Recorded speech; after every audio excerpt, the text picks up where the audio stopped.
Hello all. In this chapter we shall be learning about the art of Babylon, circa 1900 to 539 BC. By the end of this chapter, you will be able to acquaint yourself with the Babylonian art in the larger context of art history. Understand the important works of the era.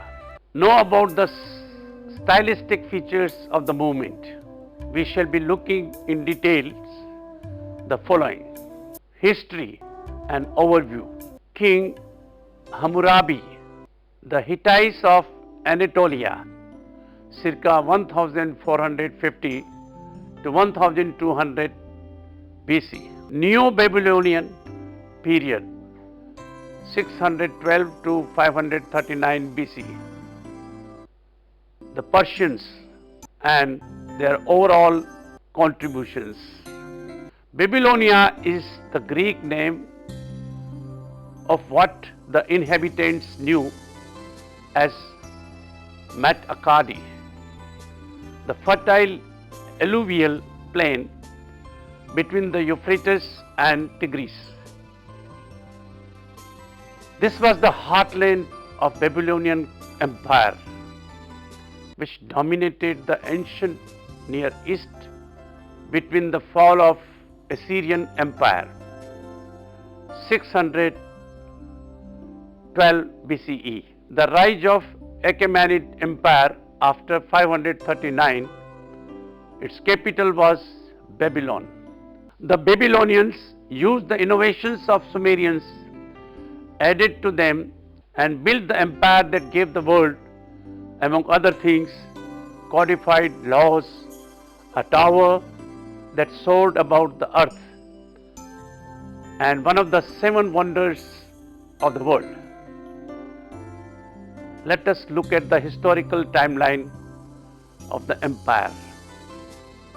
Under the rule of King Hammurabi, circa 1792 to 1750 BC, Babylon gained control of Mesopotamia.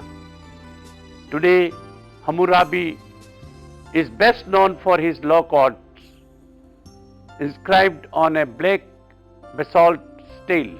The law code of Hammurabi stands as an important marker of legal history and relationship of law to the fabric of society.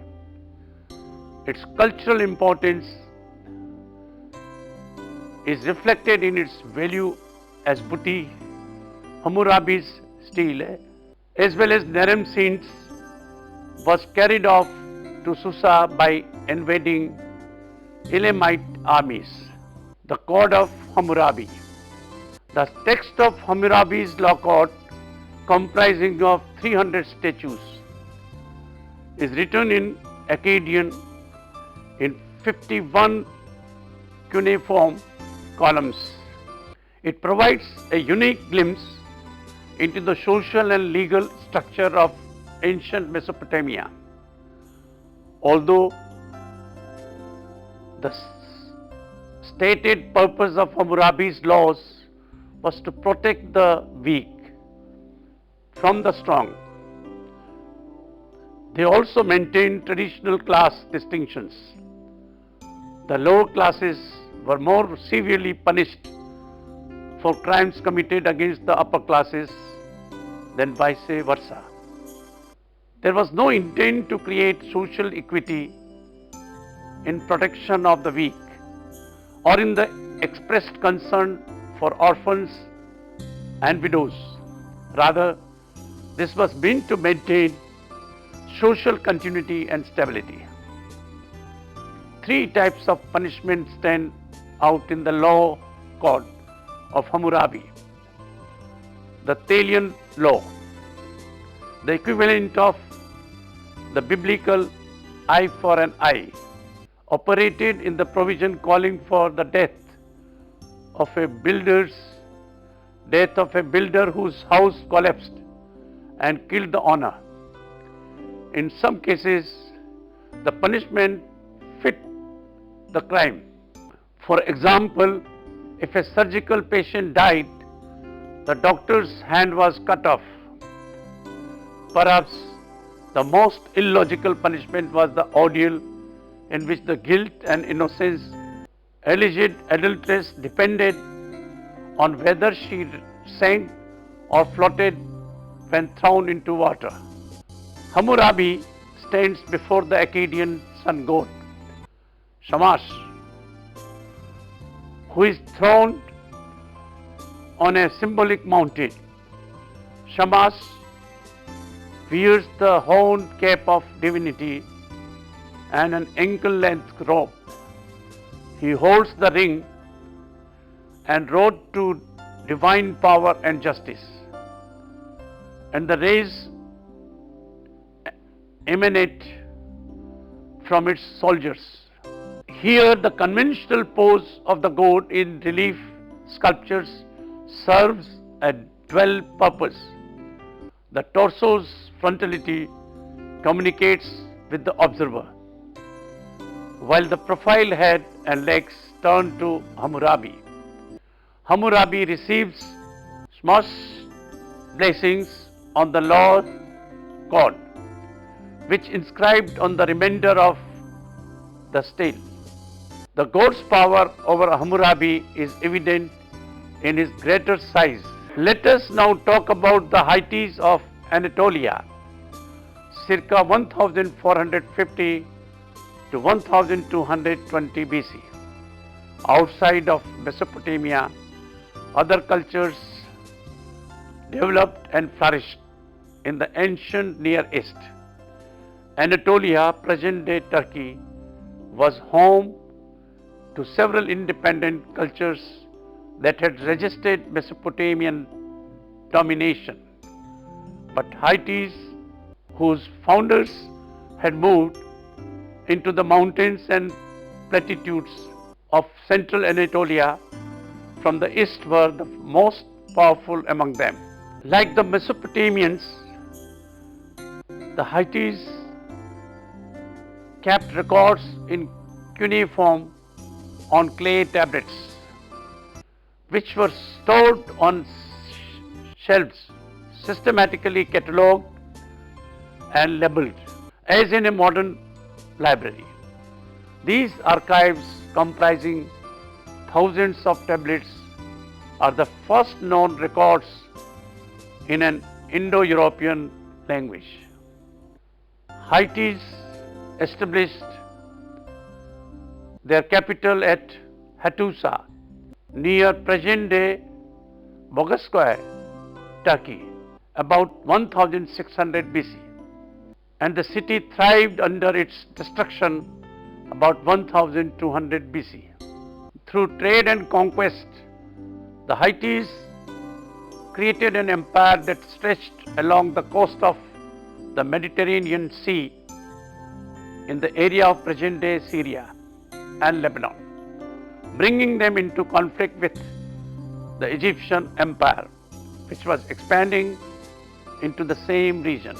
The Hittites may have been the first people to work in iron, which they used for war chariot fittings, weapons, chisels, and hammers for sculptors and masons.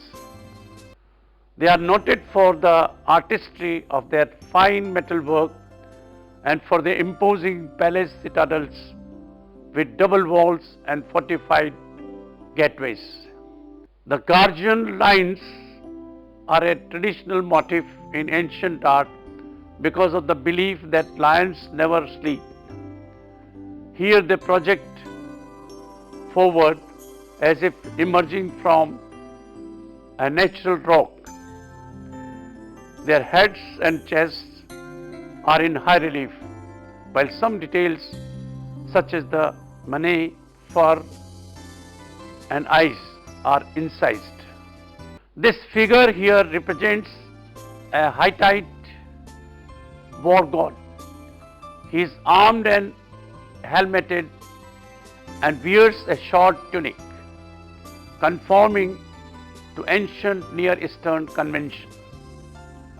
His head and legs are depicted in profile with his torso in front view, as in the art of Mesopotamia.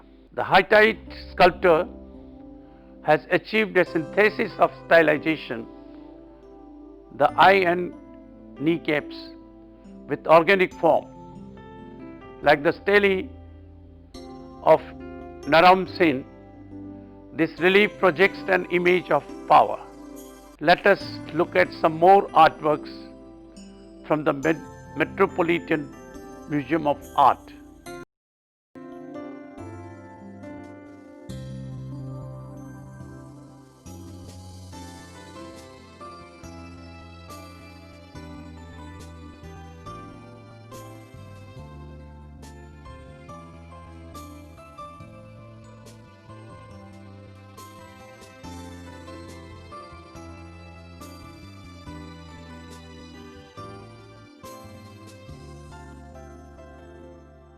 And to the Neo-Babylonian period 612 to 539 BC. By about 850 BC, the Assyrians had taken control of Babylon. They ruled under the early 7th century BC when Nebuchadnezzar restored some of its former splendor. A great patron of architecture, Nebuchadnezzar built temples dedicated to the Babylonian gods throughout his realm and transformed Babylon, the cultural, political and economic hub of his empire, into one of the most splendid cities of its day. Babylon straddled the Euphrates River, its two sections joined by a bridge.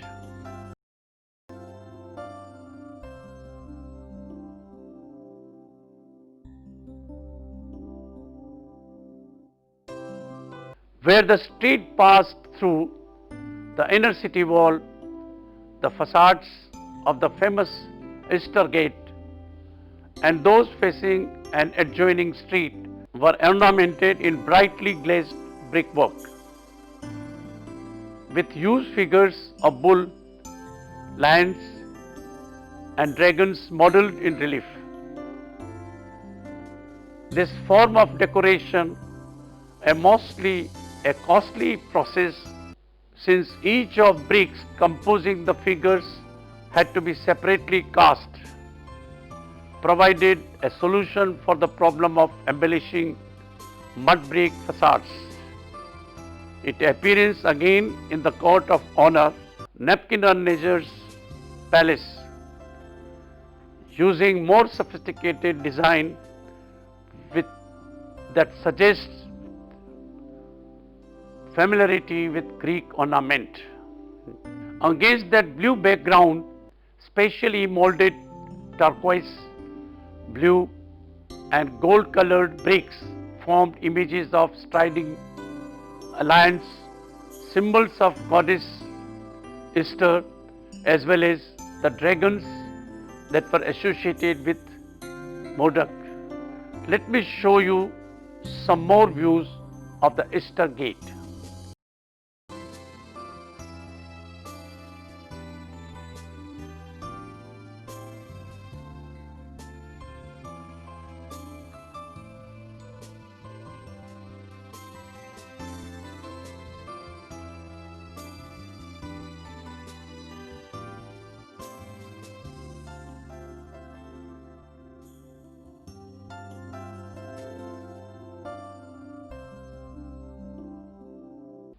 One of the major architectural contributions of Babylonian era was the perfection of the arch and the dome.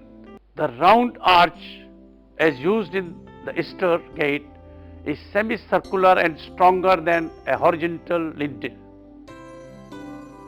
This is because a round arch carries the thrust of the weight onto the two vertical supports rather than having all the stress rest on the horizontal.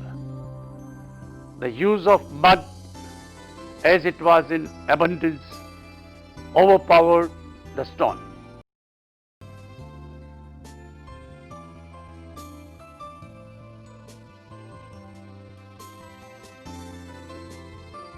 And now the Hanging Gardens of Babylon.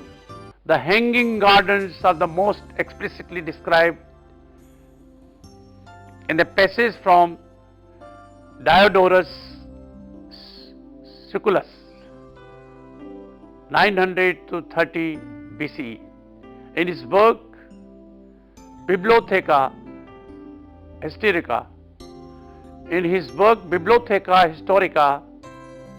book 2nd, 10 into F. 10 is to F. There was also, because the Acropolis, the Hanging Garden, as it is called, which was built not by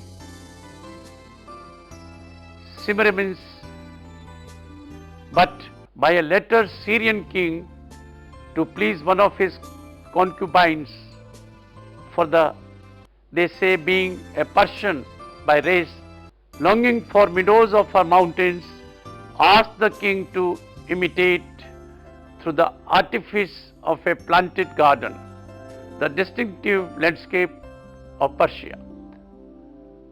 The park extended 4 plathoras on each side, and since the approach to the garden sloped like a hillside, and the several parts of the structure rose from one another tier on tier, the appearance of the whole resembled that of a theatre. When the ascending terraces had been built, there had been constructed beneath them galleries which carried the entire weight of the planted garden and rose little by little, one above the other, along the approach. And the uppermost gallery, which was 50 cubits high, bore the highest surface of the park, which was made level with circuit wall of the battlements of the city. Furthermore, the walls, which had been constructed at great expense, were 22 feet thick, while the passageway between each two walls was 10 feet wide. The roofs of the galleries were covered over with beams of stone 16 feet long, inclusive of the overlap, and 4 feet wide. The roof above these beams had first a layer of reeds laid in great quantities of bitumen over his 2 courses of flank brick bonded by cement, and as a third layer a covering of lead, to the end that the moisture from the soil might not penetrate beneath. On all these again earth had been piled to a depth sufficient for the roots of the largest trees, and the ground, which was levelled off, was thickly planted with trees of every kind that, by their great size or any other charm, could give pleasure to beholder.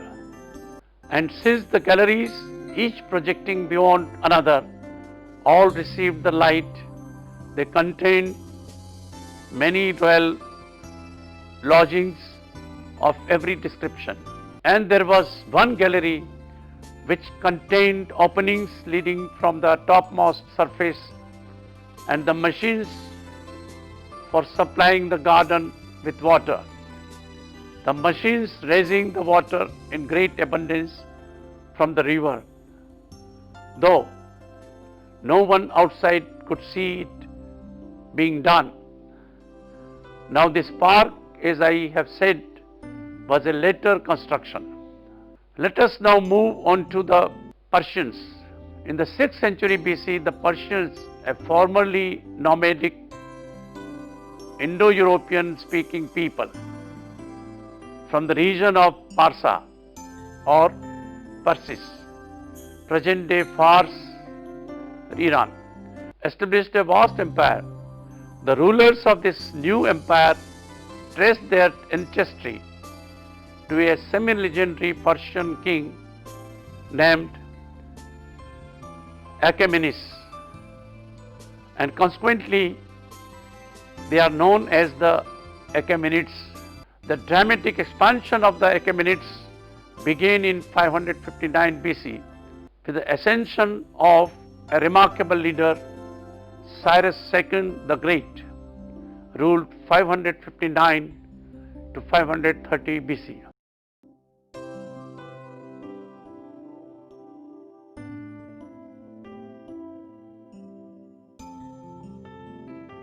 When Darius I ruled 521 to 486 BC, took the throne, he created palaces and citadels as visible symbols of his authority and made Susa his first capital. In about 515 BCE, Darius began construction of Parsa, a new capital in the Persian homeland, today known by its Greek name Persepolis. It is one of the best preserved and most impressive ancient sites in the Near East. The result was a new multicultural style of art that combined many different traditions: Persian, Mede, Mesopotamian, Egyptian and Greek.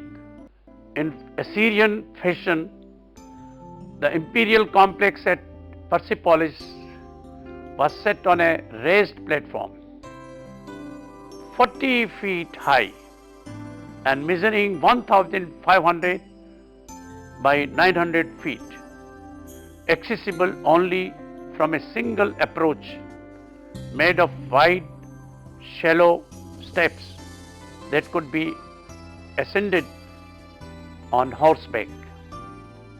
Like Egyptians and Greek cities, it was laid out on a rectangular grid.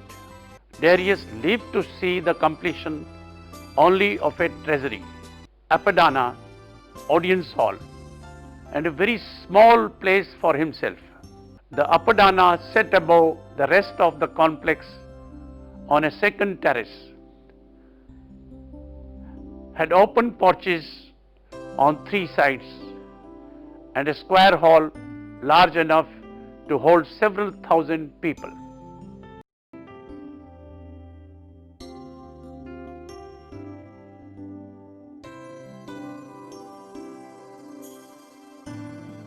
Further emphasizing the king's grandeur are the reliefs lining the walls and stairways of the palace at Persepolis. In contrast to the aggressive military scenes of Assyrian reliefs, Persian reliefs depict tributes and offerings presented to the ruler. The Achaemenid artists were expert in metalwork. The gold lion drinking vessel in the figure is clearly an object fit for a king. Not only the intrinsic value of its material, but also the complexity of its design and structure suggest that it comes from a royal workshop. It is formed from several pieces of gold, but their sophisticated fusion makes it difficult to locate the joints.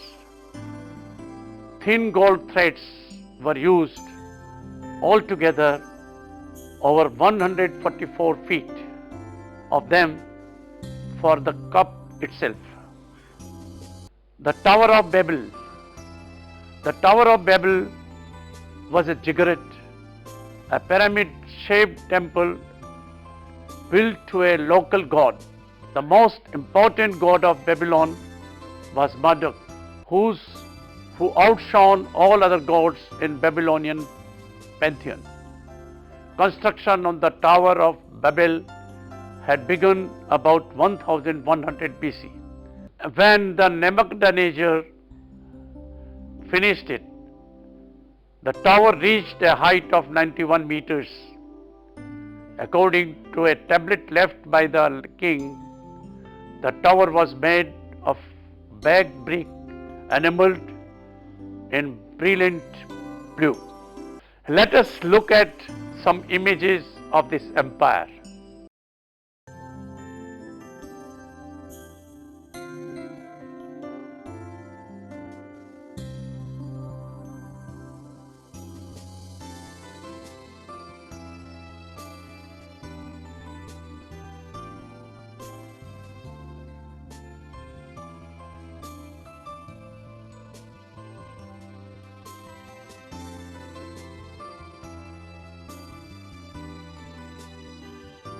Let us also look at the contributions of Babylonian art in a nutshell. Hallmarks of Babylonian culture include mud brick architecture, extensive astronomical records and logs, diagnostic medical handbooks, and translations of Sumerian literature. Babylonian temples were massive structures of crude brick supported by buttresses. Such uses of brick led to the early development of the plaster and column and of frescoes and enameled tiles. Certain pieces of Babylonian art featured crude three-dimensional statues, and gem cutting was considered a high perfection art. The Babylonians produced extensive compendiums of astronomical records containing catalogues of stars and constellations, as well as schemes for calculating various astronomical coordinates and phenomena. Medically, the Babylonians introduced the basic medical processes such as diagnosis and prognosis, and also catalogued a variety of illness with their symptoms. Both Babylonian men and women learned to read and write, and much of Babylonian literature is translated from ancient Sumerian texts such as the Epic of Gilgamesh